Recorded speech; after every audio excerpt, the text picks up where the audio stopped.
Hello welcome friends our YouTube channel D to Z study पर। So दोस्तों, हमने physics की साइंस सीरीज़ स्टार्ट कर रखी थी, तो किसी रीज़न की वजह से कंटिन्यू वीडियो हम नहीं डाल पाए। तो लेकिन हमने यहाँ पे वर्क चैप्टर से और यहाँ से हमने लगभग पावर और एनर्जी कंप्लीट कर लिया था। ठीक है, तो पावर और एनर्जी से जितने भी PYQ बनते थे हमने वो सारे के सारे डिस्कस कर लिए थे। पावर के मैंने शायद वो न्यूमेरिकल्स नहीं करवाए हैं। न्यूमेरिकल्स एक दो में जो इम्पोर्टेंट है वो एक अलग से वीडियो में डाल दूंगा। लेकिन क्या है कि हमें यहाँ पे देखने को मिल रहा है कि जो PYQ में जो भी हम रेलवे के एग्ज़ाम देते हैं, NTPC हुआ या कोई भी ग्रुप डी का एग्ज़ाम हुआ, तो उसमें PYQ का बहुत ज़्यादा इंपॉर्टेंट रोल होगा। और यहाँ से मैं आपको गारंटी नहीं श्योर कर सकता हूँ कि यहाँ से ही क्वेश्चन आपको देखने को मिल जाएगा, क्योंकि इससे बाहर तो क्वेश्चन क्या बनाएगा। मैं अभी आपको दिखा देता हूँ कि प्रीवियस ईयर के कौन कौन से क्वेश्चन यहाँ पे पूछे गए हैं। तो यहाँ पे मैं आप देखोगे तो अगला जो चैप्टर था मैकेनिक्स का वो था हमारा मास चैप्टर। तो मास चैप्टर में देखो ALP के जो 2018 के अंदर क्वेश्चन बने थे वे, और भाई जो यहाँ पर आप देख सकते हैं ग्रुप डी के में जो भी साइंस के क्वेश्चन बने, ALP के क्वेश्चन, RPF के, RRB के, मतलब जो भी क्वेश्चन यहाँ पे बन सकते थे ना प्रीवियस ईयर के, वो यहाँ पे मतलब बन ही चुके हैं। उससे अलग तो क्या ही मतलब साइंस के क्वेश्चन बनेंगे, वही रिपीट करके बार बार एक टॉपिक से हम डिस्कस करते हैं। तो ज़्यादा टाइम वेस्ट न करते हुए हम यहाँ पे अपना जो नेक्स्ट चैप्टर है मास, जो कि ज़्यादा बड़ा चैप्टर नहीं है, छोटा सा चैप्टर है, लेकिन इससे हमारी कई चीज़ें क्लियरिटी होंगी। हम छोटे छोटे चैप्टर छोड़ तो देते हैं, लेकिन वे उनसे जो अगर एक क्वेश्चन भी छूट जाता है, तो अभी मेरा एग्ज़ाम है, एक रिजल्ट आया था टेक्नीशियन ग्रेड फर्स्ट का, तो वहाँ पे 2-3 क्वेश्चन की वजह से ही मैं रह गया हूँ। तो एक एक क्वेश्चन बहुत ही इम्पोर्टेंट है। तो मैं अभी आपको स्टार्ट करते हैं मास चैप्टर। तो सबसे पहले जब हम यहाँ पे डिस्कस करते हैं तो which of the following quantity does not, हमारा पहला क्वेश्चन है 339 वाला, कि which of the following quantity does not change even after change place. Option दे रखा हमारा पास, और ये जो क्वेश्चन आया हमारा ALP के अंदर टेक्नीशियन के अंदर 2018 के अंदर जो क्वेश्चन पेपर बना था वहाँ से पूछा गया। तो यहाँ पे पूछ रहा है कि कौन सी ऐसी क्वांटिटी है जो कि अगर हम प्लेस चेंज करेंगे तो उसके ऊपर कोई इफेक्ट नहीं पड़ेगा। तो यहाँ पे हम ऑप्शन दे रखे थे mass, force due to frictions, weight and gravity. तो यहाँ पे हमारा ऑप्शन क्या हो जाएगा, ए। अब सबसे पहले बच्चों को इसी में डाउट रहता है मास और वेट में क्या डिफरेंस होता है। एक्चुअली मैं एक एग्जांपल की हेल्प से बताना चाहता हूँ आपको। मेरे पास ये जैसे कि टेप है, ठीक है, तो इसके अंदर क्या हुआ कि ये कुछ ना कुछ पार्टिकल्स से मिलके बनी होगी। ये जो पार्टिकल्स हैं, नंबर ऑफ पार्टिकल्स, ये इसके क्या है, मास। और जो इसका जो भी एक किलोग्राम में हो गया, जैसे कि इसका कुछ ग्राम वेट होगा, वो काउंट किया जाएगा वेट। तो कहीं भी जो ये पार्टिकल्स होंगे, छोटे छोटे पार्टिकल गणे, जैसे मिल गया कि ये पार्टिकल, ये बॉडी बना दी पूरी पूरी, अब इसके अंदर कुछ ना कुछ वेट आ गया होगा, तो ये वेट चेंज होगा, ना कि वे पार्टिकल्स की मास क्या है, वे पार्टिकल्स हैं, ठीक है। और वेट क्या है, जो इसका जो टोटल जो पार्टिकल्स ने मिलके जो एक कंबाइन हमारे पास जो मास दिया या वेट दिया, उसे हम बोलेंगे वेट, ठीक है। तो हर जगह जब भी हम देखते हैं तो कभी भी अगर आपने देखा होगा कि ये क्वेश्चन बनता है, अगर एक बॉडी है, उस बॉडी को अगर हम यहाँ से अर्थ से मून के ऊपर ले जाए, तो सभी को पता रहता है कि 1/6 ग्रेविटी हो जाती है। तो क्या करते हैं, वे क्वेश्चन घुमा के पूछते हैं कि बॉडी का मास के ऊपर क्या इफेक्ट होगा, 1/6 हो जाएगी, 6 हो जाएगी, हाफ हो जाएगी। तो इस तरीके से ऑप्शन दिए रखेंगे। तो बॉडी के मास के ऊपर जो पार्टिकल यहाँ है, वो ये तो है नहीं वही चांद में जाकर कम पार्टिकल हो जाएंगे, वे के पार्टिकल यहाँ पे एक हैं, वही पार्टिकल ऊपर रहेंगे। तो पार्टिकल का मतलब जो मास है वो तो सेम रहेगा, लेकिन उसका बॉडी का क्या हो जाएगा, वेट चेंज हो जाएगा, क्योंकि ग्रेविटी डिपेंड, वेट क्या होता है, W = mg। आपने फॉर्मूला पढ़ा होगा, W = mg, ठीक है। तो हमेशा जो वेट है वो ग्रेविटी के ऊपर डिपेंड करता है, ना कि मास। तो यहाँ पे जो हमारा आंसर हो जाएगा, ये इस क्वेश्चन पूरे चैप्टर में ये इसी क्वेश्चन के ऊपर डिपेंड है सारा का सारा, कि मास क्या है और वेट क्या है। तो यहाँ से ज़्यादा क्लियरिटी आपको देखने को मिलेगी। Mass is the amount of matter, मतलब क्या है, जो मैटर क्या है, जो भी स्पेस घेरे या कोई भी छोटी बॉडी जिसका कुछ ना कुछ अपना खुद का वेट हो और कुछ स्पेस ऑक्यूपाई करती है, वो क्या होता है, मैटर होता है। तो मास क्या होता है कि उस वो बॉडी किसी न किसी पार्टिकल से मिलकर बनी होगी, तो mass of amount of matter in the body which does not depend on the value of G, वो जी के ऊपर डिपेंड नहीं करती। वेट, यहाँ पे क्या क्या आता है, weight, weight of a body is the gravitational force, weight क्या है, ग्रेविटेशनल फोर्स है उस ऑब्जेक्ट के ऊपर लगने वाला, ऑन इट। वेट क्या है, उस जो ये पार्टिकल हो गया, ये इसका कुछ मास हो गया, ये भी इस मास के ऊपर जो ग्रेविटेशनल फोर्स लगेगा, ग्रेविटेशनल फोर्स लगेगा एम जी, मास इंटू जी ग्रेविटी, वो ग्रेविटी यहाँ पे कितनी लग रही है, मून पे कितनी लग रही है, वो होगी हमारा वेट। वेट क्या है कि जे weight is not a mass, weight is a force, force on जो पार्टिकल्स हैं उनके ऊपर जो फोर्स लग रहा है वो क्या हमारा वेट है। शायद मेरे हिसाब से क्लियरिटी हो गई होगी। Weight is nothing a mass but it is a force, ये क्या एक फोर्स है वेट। तो this weight is depend on the gravitational accelerations, G के ऊपर डिपेंड करता है, जैसे कि मैंने अभी फॉर्मूले में बताया W इजकल टू एम जी।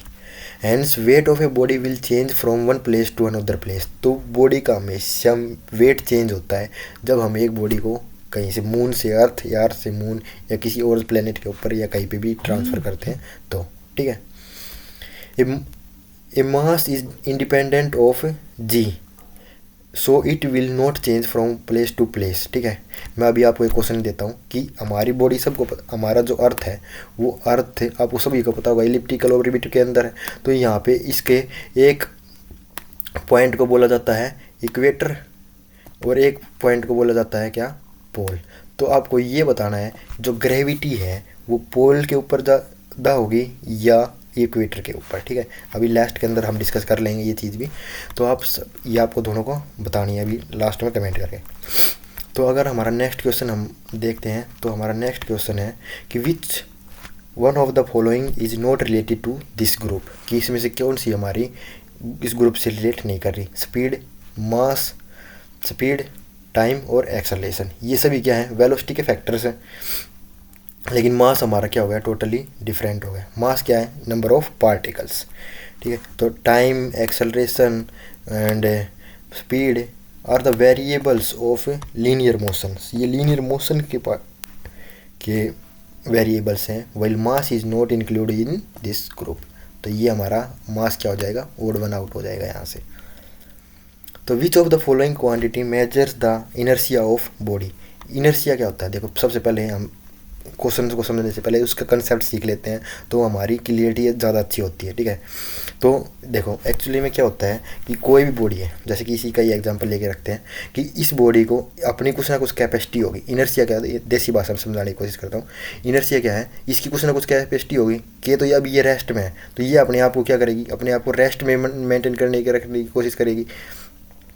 कोई भी चीज़ है वो मेहनत करने की कोशिश, कोई भी थम ना अपने आप अंदाजा लगा लो, मेहनत करके खुश हो नहीं हो, जब भी सरकारी नौकरी करनी बात हो ना, तो प्राइवेट सेक्टर में भी बहुत सारा रुपया है, लेकिन क्या करना है कि हमें जॉब श्योरिटी भी हो जाए और मतलब ज़्यादा काम भी ना करना पड़े। तो उसी तरीके से यो साइंस में भी ये रूल फॉलो हुआ है कि इनर्शिया क्या होगा कि इस बॉडी की अगर एक एबिलिटी है कि अगर यह रेस्ट में है तो अब ये नहीं सोचेगी कि मैं रेस्ट में ही रहूँ, अगर ये मोशन में है तो ये नहीं सोचेगी मैं मोशन में रहूँ। तो यही क्या है, हमारी इनर्शिया है। इसी को जो साइंटिफिक नाम दिया गया वो क्या हो गया, एक ऐसी एबिलिटी किसी भी ऑब्जेक्ट की जो उस सिचुएशन को ही मेंटेन करके रखने की कोशिश करता है, वही हमारा क्या है, इनर्शिया है। तो यहाँ पे हमारे पास बोल रहा है विच of the following quantity major the inertia of body. तो mass, density, temperature and volume. तो हमें क्या है कि जो बॉडी होगी उसकी खुद की कैपेसिटी है, तो वो क्या होगा हमारे किसकी वजह से आई वो एबिलिटी, मास की वजह से इनर्शिया की जो एबिलिटी आई। तो which of the following quantity major the inertia of body. तो आपने सुना भी होगा inertia of motion, inertia of rest, inertia of direction, तीन तरीके के जो न्यूटन के फर्स्ट लॉ के अंदर हमें डिस्कस करते हैं, वो हम न्यूटन के जो लाएंगे उनके अंदर डिस्कस करेंगे। तो यहाँ पे सबसे पहले दे रखा है कि इनर्शिया क्या होते हैं, जो is the quality of things. ये क्या है कि क्वालिटी है किसकी, एक थिंग्स की, उस जैसे कि ये टेप दिया इस थिंग्स की क्वालिटी है, ड्यू टू विच जिसकी वजह से क्या होता है, ट्राई टू मेंटेन, वो क्या करता है, मेंटेन करने की कोशिश करता है द स्टेट ऑफ रेस्ट और स्टेट ऑफ मोशन। तो उसी स्टेट ऑफ रेस्ट और मोशन की, अगर रेस्ट है तो रेस्ट में, और मोशन में है तो मोशन में मेंटेन करने की कोशिश करता है। ड्यू टू इनर्शिया, देखो क्या होता है, ड्यू टू इनर्शिया, इनर्शिया की वजह से the object opposite state of change. Mass quantity of measure the inertia of object. Mass जो क्वांटिटी है वो मेजर करती है क्या, इनर्शिया।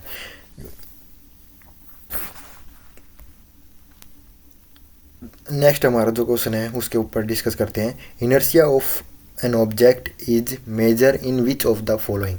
जो इनर्शिया है अभी हमने पढ़ा था, किसकी वजह से हम मेजर कर पाते हैं, सिर्फ और सिर्फ मास की वजह से। आप अगर यहाँ पर क्वेश्चन नहीं पता होगा, ना इनर्शिया का पता होगा, तो आप ये क्वेश्चन ऑब्वियसली गलत करके आओगे कि inertia of an object measured in which of the following. जो इनर्शिया है किसके अंदर मेजर किया जाता है, तो वो मास के अंदर मेजर किया जाता है। Measurement of mass of an object is called measurement of, देखो वही क्वेश्चन घुमा के बूझ लिया, क्या हो जाएगा, मास इनर्शिया। इनर्शिया किसकी वजह से मेजर किया जाता है, मास की वजह से। अब ये पूछ लिया measurement of mass of an object called the measurement of inertia. तो measurement of mass is equal to the measurement of inertia. Expressing, अभी यहाँ इसकी एक्सप्लेनेशन देख लेते हैं। Expressing the magnitude of the physical amount of quantity is called measurement. अगर हम किसी भी मेजरमेंट की, सबको पता होगा मेजरमेंट क्या होता है, किसी भी चीज़ को मापना। The property that oppose any change in the state of motion of an object is called inertia. क्या है ये, द प्रॉपर्टी दैट अपोज, जैसे कि ये ऑब्जेक्ट है, ठीक है। अब ये ऑब्जेक्ट है रेस्ट में, अगर मैं इसके ऊपर फोर्स लगाऊंगा, ठीक है, तो ये बॉडी, ये जो ऑब्जेक्ट है, ये इसको, जो ये मैंने फोर्स लगाया, इस फोर्स को अपोज करेगा। अब थोड़ा समझने की कोशिश करना, अगर ये बॉडी रेस्ट में है, इस रेस्ट बॉडी के ऊपर मैंने लगाया फोर्स, अब ये बॉडी क्या करेगी, ये तो रेस्ट में रहने की कोशिश करेगी। इनर्शिया तो बोलते ही है कि जो अवेलेबिलिटी है इसकी, ये प्रॉपर्टी, लेकिन वो काम कैसे करती है, ये एक प्रॉपर्टी होती है इसके अंदर। वो क्या करेगी कि इस फोर्स को अपोज, जो मैंने फोर्स लगाया इसको अपोज करेगी। अगर इसके अंदर इतनी एबिलिटी है कि ये इस फोर्स को नेगलेक्ट कर सकती है या इसको हटा सकती है, जैसे कि दीवार है, दीवार के ऊपर फोर्स लगाया, दीवार के ऊपर, दीवार तो हिलेगी नहीं, क्योंकि वो उसके अंदर इतनी एबिलिटी है, उसकी एक प्रॉपर्टी है कि वो उस हमारे जो फोर्स लगाया उस फोर्स को ज़्यादा फोर्स हमारे ऊपर लगा रही है। इस वजह से मतलब इक्वल फोर्स वो उस साइड से लगा रही है, न्यूटन का थर्ड लॉ वहाँ पे एप्लीकेबल हो जाएगा। इस वजह से क्या होगा, बॉडी मूव नहीं कर पाएगी। लेकिन इनर्शिया में क्या होता है कि जैसे कि इस बॉडी को ऊपर जो फोर्स लगा, इस फोर्स को अपोज करेगी, इस फोर्स को अपोज करेगी। यही क्या है, इनर्शिया की प्रॉपर्टी है। जो वो पीछे एक डेफिनेशन छोटी सी लाइन बच गई थी ना, वो उसी का मतलब ये था कि द प्रॉपर्टी, इनर्शिया क्या है, the property that oppose any change in the state of motion of an object is called inertia. कि अगर ये रेस्ट में है तो अगर मोशन में आने की जो प्रॉपर पोजीशन आने वाली, स्टेट आने वाली है, उसको अपोज करे, वही क्या हमारा इनर्शिया है। ठीक है, समझ में आया होगा थोड़ा बहुत कि ये एक प्रॉपर्टी है जो कि जिस सिचुएशन में उसी में रहने की कोशिश करती है। वो काम कैसे करती है, उसकी एक अंदर एक प्रॉपर्टी होती है, वो उसके ऊपर अपोजिट फोर्स लगाती है ताकि वो उसी स्टेट में रह पाए, न कि मोशन में आ जाए। Inertia is the property that cause an object move it same velocity in straight line without any change in direction. Measurement of mass and of object called inertia, measurement of inertia. चलो वो motion में है तो motion में ही रहने की कोशिश करेगी जब तक वो उसके ऊपर कोई एक्सटर्नल फोर्स न लग जाए। What is the definition of mass? Definition of mass क्या है? The mass of an object is directionless, ये एक स्केलर क्वांटिटी है। Mass determined based on the chemical equilibrium. The mass of an object remain constant at any place, not affect any by change in its height. यहाँ पे भी देखो एक मतलब confusion हो क्रिएट हो सकता है। ठीक है, the amount of matter contained in an object is called mass of an object. अभी मैंने आपको पहले ही क्वेश्चन में क्लैरिफाई कर दिया था ये तो कि ऑब्जेक्ट मास क्या है, द नंबर ऑफ पार्टिकल्स या amount of matter in A object is called मास। तो यहाँ पे हमारा ऑप्शन क्या हो जाएगा, डी। तो मास की डेफिनेशन पूछी थी, बता दोगे आप। मास पर यूनिट वॉल्यूम क्या होता है, डेंसिटी क्या होती है, देखो ये डेंसिटी, अब ये सर्कल, ये स्पेस है, इस स्पेस के अंदर कितना मैं पार्टिकल्स डाल सकता हूँ इस स्पेस के अंदर, मैं कितनी अमाउंट डाल सकता हूँ, कितना मास डाल सकता हूँ, कितने नंबर ऑफ पार्टिकल्स डाल सकता हूँ, कितना मैटर डाल सकता हूँ इसके अंदर, वही क्या होगा इस स्पेस के अंदर, इस वॉल्यूम के अंदर। इसका ये क्या हो गया, वॉल्यूम हो गया। लेंथ ब्रेथ हाइट हाइट इसकी कुछ ना कुछ, मतलब अभी ये स्पीयर हो गया, 4/3 वॉल्यूम होता है, सभी को पता होता होगा। स्पीयर टाइप में हम मान सकते हैं, वैसे तो सिलेंड्रिकल टाइप में है, ठीक है। तो इसके अंदर कितना मैटर आ सकता है, वही क्या हमारी डेंसिटी। तो समझ में आया होगा कि डेंसिटी क्या है, कितना मास मैं उस वॉल्यूम के अंदर डाल सकता हूँ, वही हमारी क्या है, डेंसिटी, ठीक है। तो the density is of an object is measure the how much matter that of object has a unit volume. एक यूनिट वॉल्यूम के अंदर आ सकेगा वो matter is called the density of this object. The symbol of density is rho. ये symbol किसका होता है, रो। इसको कई बार सिंबल्स के रूप में भी पूछ लिया जाता है कि क्या सिंबल है, ये रो का सिंबल है। Can also expressed by letter D, capital letter D से भी एक्सप्रेस किया जाता है। The density of an object expressed as follow. क्या क्या फॉलो करता है, density equal to mass per unit volume. And ऐसा यूनिट क्या होती है, मास की क्या हो गई, ये यहीं से ड्राइव की गई है, मास की क्या हो गई किलोग्राम, और वॉल्यूम किस में मेजर करेंगे, मीटर क्यूब में। अभी आपको बताना कि एरिया को हम किस में मेजर करेंगे, जैसे कि वॉल्यूम हो गया, ए वॉल्यूम को तो हमने किस में मेजर कर दिया, मीटर क्यूब में। और एरिया होता, अगर यहाँ पे वॉल्यूम की जगह एरिया होता तो किस में मेजर करते, वो अभी आपको बताना है कमेंट में। The mass density of an object is defined as its. जो मास डेंसिटी होती है वो क्या डिफाइन करती है, तो mass density per unit length, mass per cubic area, मास पर यूनिट वॉल्यूम। यहाँ पे क्या पूछ रहा है, मास डेंसिटी। तो डेंसिटी क्या होता है, मास पर यूनिट वॉल्यूम। तो मास पर यूनिट वॉल्यूम हमारा क्या हो जाएगा इसका आंसर हो जाएगा। और अभी मैंने समझा दिया था कि डेंसिटी होती क्या है। What is the mass per unit volume of an object is called density. Bar bar revise नहीं करेंगे, क्यों वेस्ट करना। पर ये देखो कि कितनी बार रिपीट हो रहा है। यही क्वेश्चन 2019 के अंदर पूछा गया, स्टेज 2 में ALP के अंदर। यही क्वेश्चन पहले पूछ लिया गया था 2018 में RRB ग्रुप डी में। जिस बच्चे को आता होगा, पता होगा, वो तो कर देगा। ये मत सोचना कि मतलब क्या ही चैप्टर होगा, यहाँ से ही आपको कई क्वेश्चन देखने को मिल जाएंगे जो आपको नहीं आते होंगे। तो यहाँ पे तो सेम क्वेश्चन है। अभी यहाँ पे क्वेश्चन देखते हैं कि if weight of an object is 200 unit. Weight की डेफिनेशन पता था, अभी तक नहीं पता होगा मेरे हिसाब से। तो वेट क्या था, एक फोर्स है किसके ऊपर, ऑब्जेक्ट के ऊपर। फाइंड इट्स मास, मास निकालना है। तो वेट क्या होता है वेट क्या होता है, W=mg। हमने मास निकालना है, वेट कितना दे रखा है 200, ग्रेविटी कितनी होती है 9.8, लगभग हम 10 अप्रोक्स मान के चलते हैं, 10 दे भी रखी है यहाँ पे। तो मास कितना आ जाएगा इस ऑब्जेक्ट का, 20 किलोग्राम, ठीक है। इस 20 किलोग्राम का मतलब समझते होगे, 20 किलोग्राम मतलब उसके अंदर मैटर डाला गया है, ठीक है। लेकिन उसके ऊपर अगर हम फोर्स की बात करें तो फोर्स जो लग रहा था उसका वेट कितना आ रहा था, ग्रेविटी की लगने की वजह से 200 न्यूटन हो गया था। अगर यही ग्रेविटी किसके ऊपर हो जाती, मून के ऊपर, तो ये 67.367 के अप्रोक्स हो जाता, ठीक है।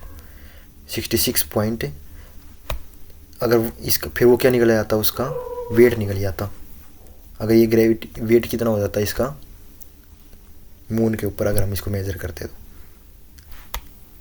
फोर्स बाई एक्सेलरेशंस, फोर्स बाई एक्सेलरेशंस क्या होता है, फोर्स क्या होता है, mass upon mass into acceleration. Force क्या होता है, ये एक्सेलरेशंस और एक्सेलरेशन ड्यू टू ग्रेविटी। अगर उसके ऊपर ग्रेविटी के फॉर्म में लग रहा है तो उसको हम जी लिख देते हैं यहाँ पे, ठीक है। और अगर हमें उसके ऊपर कोई एक्सेलरेशन लग रही है, एक्सेलरेशन आपको पता होगा, change in velocity per unit time. तो यहाँ पे अगर हम बात करें तो मास क्या है, फोर्स अपॉन एरिया, एक्सेलरेशन। तो यहाँ पे पूछ रखा था फोर्स अपॉन एक्सेलरेशन क्या होता है हमारे पास, मास, ठीक है। ये भी क्वेश्चन पूछ लिया गया है यहाँ से। Which of the following does not affect the value of acceleration due to gravity. तो मास नहीं अफेक्ट होता, किसकी वजह से, acceleration due to gravity. Moon पे लेके जाओ, अर्थ पे। तो यहाँ से देखो थोड़ा सी चीज़ सीखने की आएगी। The value of acceleration due to gravity is g, it's affect by altitude by the surface of earth, मतलब कुछ हाइट के ऊपर ले गए तो भी जी अफेक्ट होगा, ठीक है। डेप्थ धरती के अंदर चला जाएगा, वो आपको कितना होता है वो आपको 12 इतना सीखना नहीं है, इतना नहीं पूछा जाएगा कि डेप्थ के अंदर 1-d/2 करके कुछ करके था, अभी मेरे याद नहीं है। तो इतनी डेंसिटी, इतनी मतलब ग्रेविटी हो जाएगी।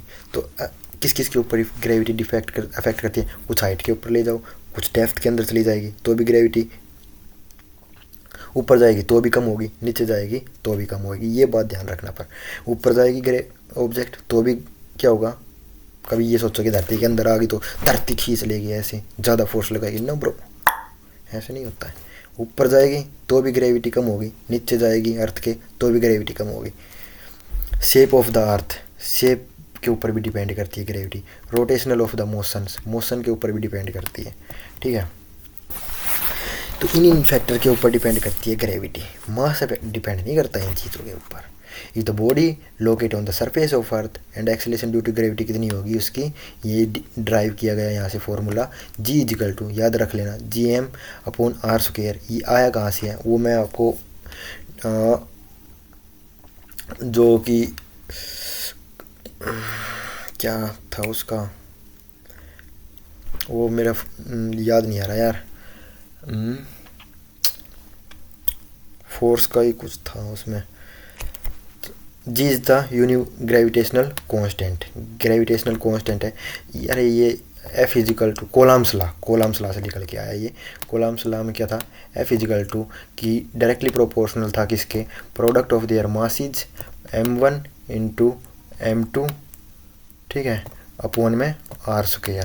आर क्या थी, इसकी डिस्टेंस थी। ये कोलम्स लॉ बोला था कि जो किसी भी दो ऑब्जेक्ट है, इन दो ऑब्जेक्ट के अंदर कितना फोर्स होगा, कि इन दोनों ऑब्जेक्ट के बीच की डिस्टेंस का स्क्वायर करके हम डिवाइड कर दें और इन दोनों के मास की प्रोडक्ट कर दें, तो इसके डायरेक्टली प्रोपोर्शनल होगी ना प्रोडक्ट ऑफ देयर मासेस, इनके बीच का जो फोर्स है ना, इनके बीच कितना फोर्स लग रहा है ग्रेविटेशनल फोर्स, वो इनके बीच कितना होगा कि इन दोनों प्रोडक्ट की मास की प्रोडक्ट कर देता हूँ और इसको इनके बीच के जो डिस्टेंस है इसकी डिवाइड का स्क्वायर करके डिवाइड कर देता हूँ। तो यहाँ से डायरेक्ट वो पूछ लेता है कि अगर एक ऑब्जेक्ट, दो ऑब्जेक्ट हैं, उनके बीच की डिस्टेंस को हाफ कर दिया जाए या ना ऑब्जेक्ट को डबल, डिस्टेंस को डबल कर दिया जाए तो ग्रेविटी के ऊपर क्या इफेक्ट पड़ेगा, ग्रेविटेशनल फोर्स के ऊपर क्या इफेक्ट पड़ेगा, सॉरी ग्रेविटी बोल रहा हूँ, ग्रेविटेशनल फोर्स के ऊपर क्या इफेक्ट पड़ेगा। तो हम डिस्टेंस को डबल कर रहे हैं, तो डिस्टेंस को डबल करेंगे तो ग्रेविटी क्या हो जाएगी 4, क्योंकि आर का स्क्वायर, तो 1/4 हो जाएगी ग्रेविटेशनल फोर्स, ठीक है।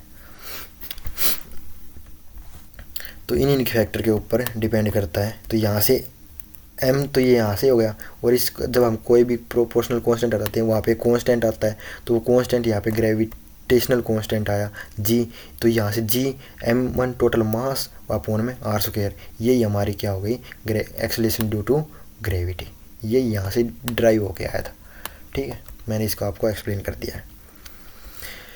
The question given acceleration due to gravity at the surface of earth clarify g is the independent of mass of body. Body जो ग्रेविटी है ये कभी भी ऑब्जेक्ट के मास के ऊपर डिपेंड नहीं करती, ऑब्जेक्ट के ऊपर मास के ऊपर डिपेंड नहीं करती।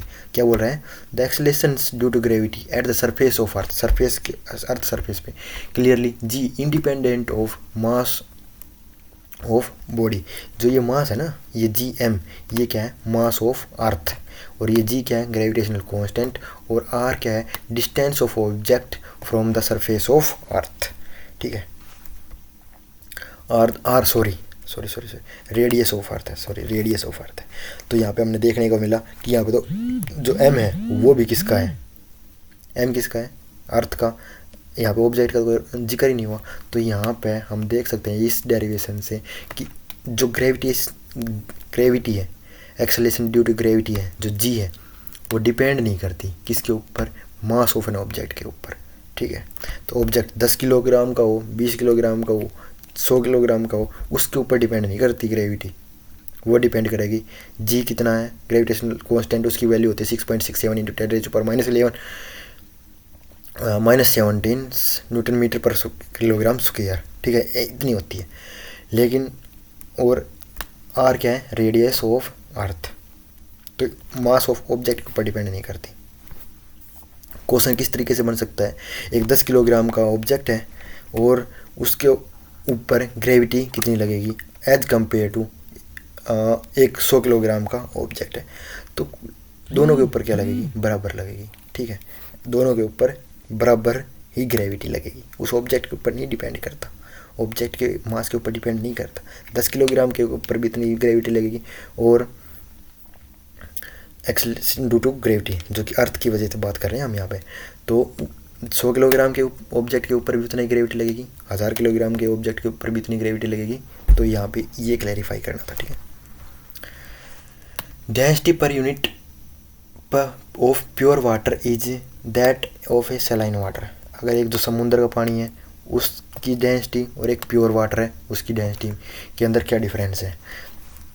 Density of pure water is less than that of the saline water, जो डेंसिटी है, डेंसिटी है मास पर यूनिट वॉल्यूम, तो यही है। मान ले इसके अंदर एक तो हम क्या डालें, प्योर पानी डालें और एक हम सलाइन वाटर डालें, तो जो प्योर वाटर होगा, डेंसिटी ऑफ प्योर वाटर के अंदर डेंसिटी लेस होगी as compare to saline water, उसके अंदर मास ज़्यादा है, इस वजह से डेंसिटी ज़्यादा हो गई, क्योंकि नमक है उसके अंदर, तो नमक होने की वजह से उसका मास भी ज़्यादा इंक्रीज़ हो गया होगा, तो मास ज़्यादा होने की वजह से सलाइन वाटर ज़्यादा की डेंसिटी हो गई उसकी, उसके अंदर ज़्यादा मैटर आ गया, ठीक है।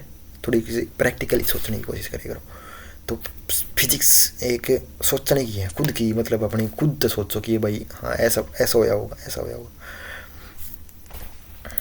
नाउ ठीक है, तो सलाइन वाटर थोड़ा सा याद रटो कि वो प्योर वाटर है, प्योर वाटर के अंदर तो कम पार्टिकल आएंगे, कम मास आया होगा, और सलाइन वाटर के अंदर तो पार्टिकल ज़्यादा आए होंगे, नमक भी आया, पानी भी आ गया, ठीक है, तो डेंसिटी ज़्यादा होगी सलाइन वाटर की।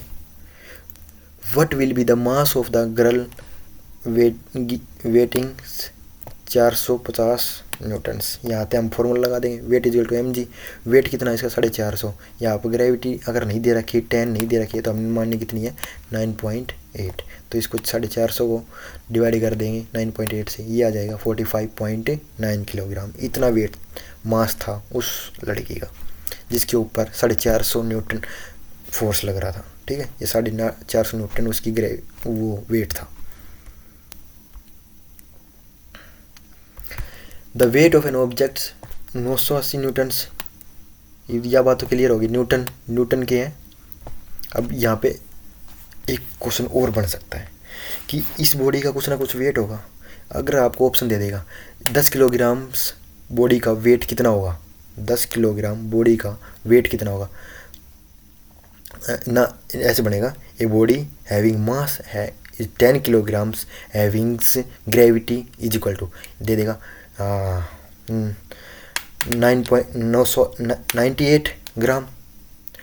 ग्राम, 98 kilograms, 98 newtons, none of these, तो भाई वहाँ पे आपको 98 न्यूटन्स चूज करना पड़ेगा, क्योंकि ग्रेविटी ना एक फोर्स है, न कि कोई उसका वेट है, ना कि किलोग्राम में मेजर करते हैं हम उसको, ना ग्राम में मेजर, हम उसको मेजर करेंगे किसके ऊपर, न्यूटन के अंदर। तो यहाँ पे the weight of an object is, तभी तो इसके साथ कितनी लगी, न्यूटन यूनिट लगी है। The weight of an object is 980 newton if the gravitational acceleration is 9.8 metre per second square, find the mass, इसको डिवाइड कर देंगे तो 100 किलोग्राम आ जाएगा, फॉर्मूला आपको पता ही है।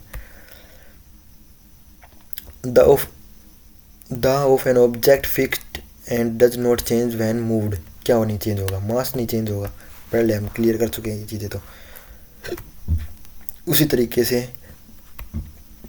अब आता है मोमेंटम्स। मोमेंटम क्या होता है, मोमेंटम होता है मास इनटू वेलोसिटी। मोमेंटम्स को अगर हम देसी तरीके से समझने की कोशिश करें तो इस एक बॉडी है, यह बॉडी कितनी स्पीड से भाग सकती है, यह बॉडी, इसका कुछ ना कुछ मास होगा, 2 किलोग्राम 4 किलोग्राम, यह बॉडी कितनी वेलोसिटी से भाग सकती है, इसकी मास का और इसकी वेलोसिटी की मल्टीप्लाई कर दे तो वो हमारे पास क्या हो जाएगा, मोमेंटम आ जाएगा। ये भी दे रखा है क्या कि एक 50 किलोग्राम की बॉडी थी, वो m metre per second 1 metre per second square की स्पीड है, मीटर पर सेकंड तक भाग रही थी, 1 सेकंड में 1 मीटर भाग रही थी 50 किलोग्राम बॉडी का। इसका मतलब यो है, तो इसका यो मोमेंटम है। एंड द वेलोसिटी कितनी दे रखी है, 5 metre per second. What is the mass, तो ये अभी बताया क्या, मोमेंटम क्या होता है कि इस बॉडी का मास कितना है और वो कितनी वेलोसिटी से भाग रही है। तो वो वहाँ से हम ये फॉर्मूला अगर हमें याद होगा तो हम आसानी से कोई भी किसी की भी ऑब्जेक्ट का मास निकाल सकते हैं। अब आता है हमारे पास फाइनल क्वेश्चन है next, if the force F and acceleration A are given then formula finding the mass of an object is. क्या बोल रहा है कि अगर एक बॉडी है जिसका फोर्स कितना है, फोर्स कितना लग रहा है एफ एंड एक्सेलरेशन ए कितना लग रहा है ए, फॉर गिवन दैट फॉर्मूला कौन सा निकलेगा मास के लिए। तो फॉर्मूला अभी पढ़ के आए हैं भाई, force equal to mass into acceleration, तो हमें मास चाहिए, तो हमें तो मास को फोर्स को अगर एक्सेलरेशन से डिवाइड कर देंगे तो हमारे पास क्या हो जाएगा, मास आ जाएगा। तो क्या हो गया, ये हमारी एक मास से छोटे क्वेश्चन थे, थोड़ा बहुत समझ में, जितना भी समझ में आया वीडियो 1-2 बार देखिए और आपको कोई भी क्वेश्चन इससे रिलेटेड तो गलत नहीं होगा। ठीक है, thank you for watching and bye.